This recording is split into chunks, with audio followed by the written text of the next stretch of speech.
to crouch down. I'm doing something in the garden that doesn't involve bending, so the first thing I'm doing is bending.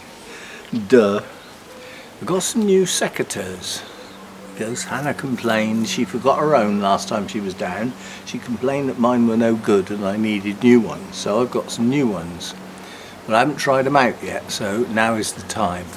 And I'm doing something in the garden that needs a bit of gardening knowledge actually. My red valerian came into bloom very early this year, and as a consequence it's going to seed, and it's only just the beginning of July. Now I believe, with a bit of backup, that if I deadhead it by pruning it down to joints, it will shoot out again and come into bloom before the end of the season, because it blooms right into the end of October.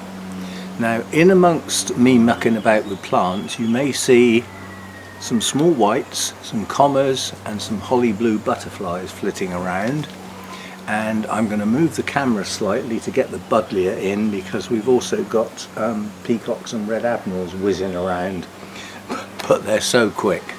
So if I move the camera a little bit so that you can see what I'm doing, but the edge of the Buddleia is already in there, you might get to see some butterflies. You might not. Right. Look. Right. So what we're doing is we're going down to joints, like there.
Okay, so those cut really sharp, clean, even on relatively soft tissue, so that I paid a little bit extra for these.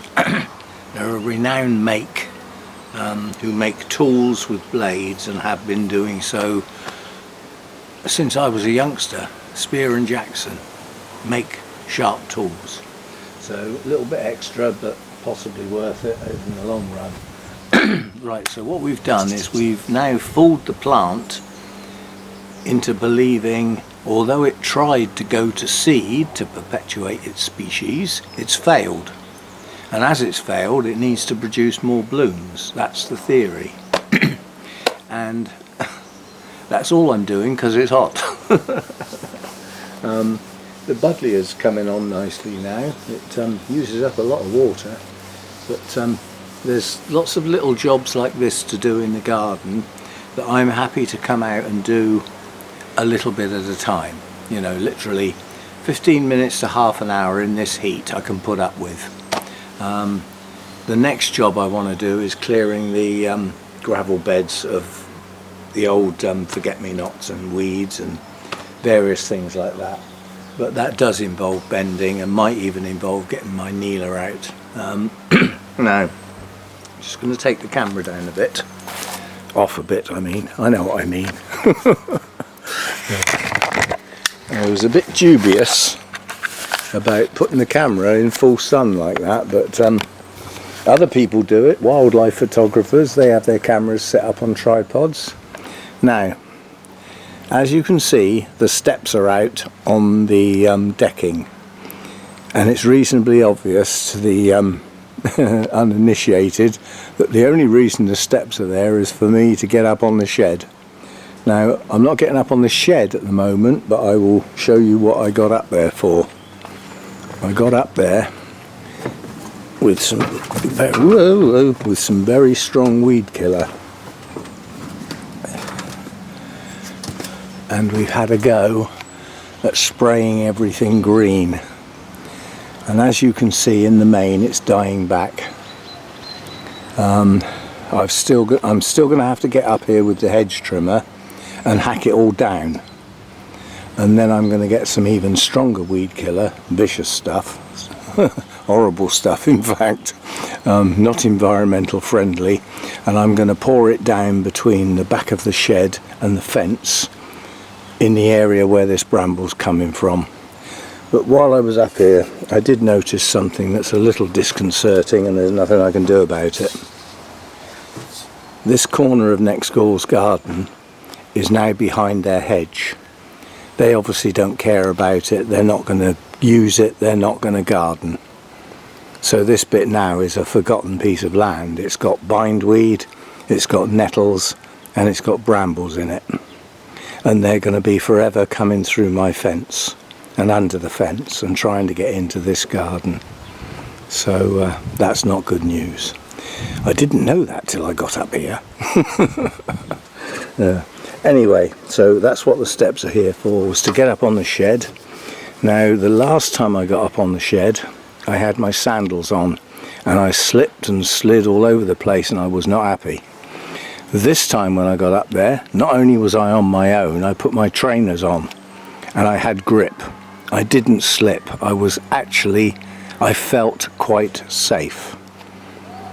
So the next time I get up here, I will have the hedge trimmer with me, and I hope that the hedge trimmer is strong enough to go through the thickness of those bramble branches, especially down in there. You can see how thick they are.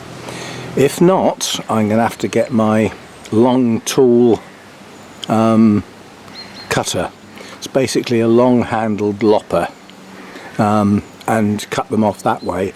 And then I'm hoping to use my long handled rake to rake all of the debris off into my garden so that I can clear it up.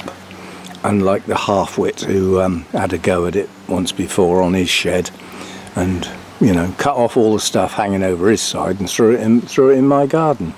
Didn't ask, but anyway, I'm hoping to be able to get this down to below the base of the shed level and then stop it ever growing again. I don't think I'm going to succeed completely because of what's going to keep coming through from next door. Still, we battle on. We battle on. Oof. So that's a job that's outstanding. I'm going to let that strong weed killer do its stuff and kill all the green that's there. That will make it easier to see to get the hedge trimmer up there. And then that long-handled cutter that I was just talking about, that's basically a hook I will use to pull down those bamboo shoots. But the problem with them is cutting them off. I will show you why. Look at the thickness of the flipping things. So what I basically do is I pull them over like this and cut them off as close to the base as I can. But I either need a pruning saw or a chainsaw. I haven't got anything else that will cut through that. Look at the size of it. And there's loads of them. But that's got to be done. Those have all got to be taken off. And then all of these dead forget-me-nots need pulling out. And basically the gravel bed's tidying up. And these are little jobs that I can do a bit at a time without doing my back in and without doing too much stress and strain. So anyway, my Japanese white pine is actually looking quite good. I let the candles grow, and the candles have now opened their needles and have produced quite a good canopy. So we've actually got a reasonable looking tree now. That's endearingly known as my birthday tree because the money was given me by Gail to get something nice when I visited a bonsai nursery, which was Windybank Nursery. One of the British bonsai nurseries that I can get to not easily. It's a fair old flipping drive, but it's a lovely place to visit. And I spent nearly an hour going over every single white pine that I could afford with the money donated by Gail to get a nice tree to bring back, and this is what I chose. I'm very pleased with it. We've done some styling, we've cut off some branches. What's left will grow some nice pads. I haven't attempted to create those pads yet. I've just allowed them to grow. Now, this only pushes up one flush of growth a year. The next flush of growth will be at the beginning of next year. And that growth I will be training into the pads because they need, oh look, there's a nice, that's a small white, it was, but at least it stopped by. Didn't go whizzing through the garden and off next door like most of them do. But the things that the butterflies stop on mainly are the scabious and the Buddleia. Although I was told that the red campion was very good for butterflies and pollinators, bees and stuff like that, it isn't. The butterflies don't go on it. The hummingbird hawk moth does, it loves it, but then that doesn't visit the garden very often. But yeah, the scabious the butterflies like, and the Buddleia the butterflies like as well. So that's good. Anyway, this is coming on. It's a tree in progress, but this is what we've got to do, is we've got to get these branches to close together like this to make a nice pad, nice tightly knit pad with all of the growths pointing upwards, and then that will separate that one out from that one, and then that one comes down a bit and separates from here, and we start getting a structure to the plant. So yeah, it's looking good. But most of the bonsai need a summer trim. My Japanese larch there is gone a bit mad, and again I've lost the gaps. I've lost the negative space, and all of these new growths need trimming back so that they produce at least 2 side shoots, and that gives me my ramification.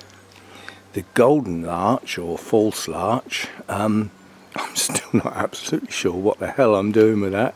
It's a little mini forest, but it grows well. It doesn't look much like a mini forest, but you know, it grows, and the copper beech is looking good. Let's go around the other side. Let's go around here when we see. Yeah, see the copper beech is, given the size of the tree, the trunk isn't bad.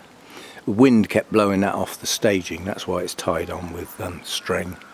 But yeah, it keeps its colour if it gets full sun. If it starts getting shade, which it will do as we head into autumn, because the sun isn't in the garden all day then. It's not in the garden all day now. The sun doesn't come round here till sort of 11 o'clock. It's behind that dratted oak tree. Ugh, bane of my life. Don't start me on that. But yeah, it's doing okay. It hasn't pushed on huge new growths, but the new growths have all done well, because it's a relatively new plant, that one. I haven't had that long. So there we go. That's what's going on. And this has been an absolute blessing. I'd never heard of this. This was a viewer suggested, why don't you get a bag holder? And I didn't know what it was. I had to look it up, and I got one. I got it sent. You have to put it together yourself. It's a Blue Peter job, and the bag gets held in place with this ring. Whoop, don't you dare. And then all the stuff goes in there, and then you just lift the ring up and the bag drops down through. You tie the top up and that goes around the front to the carport, ready to go around the tip at some point or another. Unless if I leave it there long enough, next door might take it again. I shouldn't say that really. That was such a big deal, that guy taking all that stuff without me asking. Well, he did say, you got a fair old bit going for the tip there. I said, yeah, when I get round to it. It's a bit of a job for me, loading up the car and, you know, up and down the stairs at the other end, you know, when you've got a heart condition and that. And a couple of days later it was all gone. I said, did you take all that? He said, well, I was going up there anyway. So very nice of him. But yeah, this has been an absolute blessing, this thing. And yeah, so we've done the valerian, the red valerian, both lots, because this is new. This effectively self-seeded, so I've got some either side of the path now, which I like. I like a little bit of symmetry. I also like random. Anyway, I suppose actually, as this would have been a very short video with no sound in a lot of places, so look, we can have a look at some of the rest of the bonsai. We can't have a look at the bonsai over here. Are just, they've been put here out of the way and out of the sun. That's why they're all buried in under my acer tree. This is one of my sister maples. Nice trunk, nice movement, but it's lost its negative space, so that's got to come in and have a summer trim. My European beech is doing well, and it has done what I wanted it to do and extended a new growth at the top. So that's my new lead. That will get a chop at a suitable point, and the new height of the tree will be established, because I want this tree a little taller and a lot wider. I want these lower branches to push out. A normal beech tree is quite a dome, and they're often almost as wide as they are tall, whereas this one's very tall and thin, so I want more width. So all these new growths, just take the tip out next year, take the tip bud out, let them branch, let them spread. This is the other sister tree, and this one, as you can see, desperately needs a prune. You can see the trunk okay on this one, and you can see some of the negative space. You know, like the negative space here is still visible, but it would be a lot better if all these long dangly bits were gone. And then my Shoujo, again, it's lost all of its negative space. It just looks like a bush. You can't see the gaps, you can't see the trunk, and we've got some ridiculous growth extensions despite me pinching out the shoots in the spring. I said I wouldn't get all of them, but again, you know, that needs a summer trim. Now, summer trim ought to be done middle of June. It's the beginning of July now, so better late than never, they say. Round here I'm just having to go around the hose every couple of days and try and keep this border hydrated. We're in for another mini heat wave as the season goes on. It's just one after the other, one at the end of May, one in June, now it's the beginning of July, and as we head into the weekend we're looking at more heat. We're looking at heading up towards 30 or above. Whether I get it here or not I don't know, because I am on the coast. We do get slightly reduced temperatures here, sea breezes and all that sort of stuff. But what is looking good this year is the crocosmia. That was a miserable failure last year, but that's looking good. And my geraniums that live in the grow room in the winter, they're looking nice now as well. But again, they're another thing that I have to keep on top of deadheading, otherwise the blooming slows up. So there we go. But the one thing that is happening now is we are getting butterflies. As we get into July, what's endearingly known as the June gap has finished. The June gap is between the spring butterflies and the summer and autumn butterflies, and it's a month where there's very little on the wing, whereas now we're coming into July, I've got on a regular basis, I've got meadow browns. There's one there. I doubt if you can see it, but there's one flitting around near the ground over there. I've got commas, red admirals, peacocks. We had that flash of so there's a butterfly flitting around my feet there. I was trying to get on film. We had that flash of vivid yellow from the clouded yellow. That's probably a one-off, never to be seen again. The holly blues come and go, nice little splash of blue, and you get an odd speckled wood in the garden. So I have a reasonable variety. And with the thyme in bloom looking absolutely stunning at the moment, I'm now getting a fair old few honeybees. There's all different sorts of bees come in this garden. I can't name them all. I know some of them, like buff-tailed bumblebee. What else have we got? Orange-tailed bumblebee. I've got leaf-cutting bees. Big giant bumblebee. I think they're just called bumblebee. But we've got lots of different types of bees in this country, but I don't know them. I know very few of them. I might get an identification chart one day and see if I can learn them. It's something that's important to me. Bees are important to our whole ecosystem. If we don't have bees, we don't eat. It's quite important. So, you know, I like to look after them. I like to have things in the garden that they like. And a lot of stuff that's been chosen in this garden is specifically for the bees. Some is for the bees and butterflies, but yeah, so there we go. So a little bit of work and a little look round, and that's how it goes out here at the moment. It's just a bit at a time. So and I've got a feeling when I went round the water this morning, I think I might have missed a tub. If you look at the top of that lavender, the blooms are arching. Oh, there's a comma just come in on the Buddleia. I don't know how close it will let me get.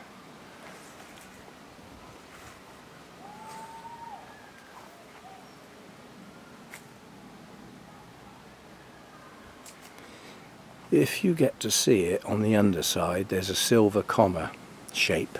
That's how it gets its name. Oh, and a nice bumblebee as well. But they have a ragged edge to them.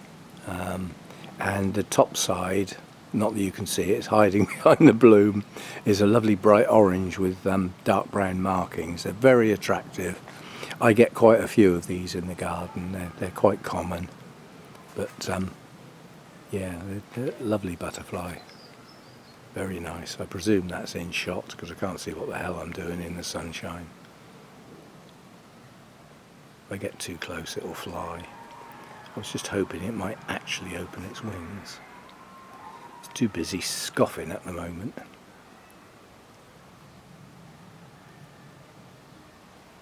But if you look very carefully, on the very edges of the underside is blue. If this is in focus and in shot. And that must mean it's relatively newly emerged, because that blue fades and after a while it's just not there anymore. But all along the outside edge of the underside are little blue jewels along with the white comma. And this is a very attractive butterfly. And that raggedy edge is natural. That isn't tatty. That's how it's meant to be. I just wish it would open its wings now while it's round the front of the bloom. I could try and tease it, but the chances are it'll fly off if I get too close.